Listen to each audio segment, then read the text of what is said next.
এখন পাবনা সদর থানার সম্মুখে ভারেরা ইউনিয়নের সাবেক চেয়ারম্যান সাইড চেয়ারম্যান জিপ গাড়িতে করে এসে হেলমেট মাথায় দিয়ে সাদা পাঞ্জাবি পরে পিস্তল দিয়ে গুলি করে। এক পর্যায়ে সাধারণ ছাত্র জনতা তাদেরকে ধাওয়া করে এবং সাইড চেয়ারম্যানের গাড়িকে ভেঙে ফেলে।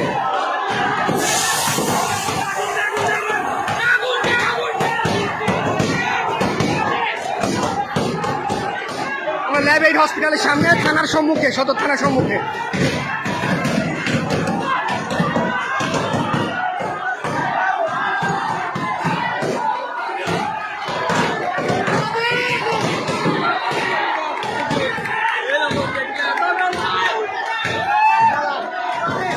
আওয়ামী লীগের লোকজনরা এসেছিল, তারা সবাই পালিয়েছে।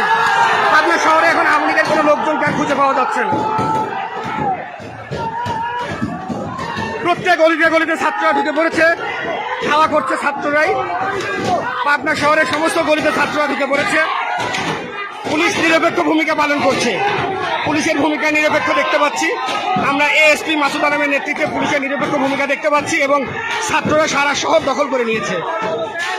আওয়ামী লীগের লোকজন ককটেল ফুটায় এবং পিস্তল দিয়ে গুলি করে, পরবর্তীতে তারা পালিয়ে যেতে বাধ্য হয়।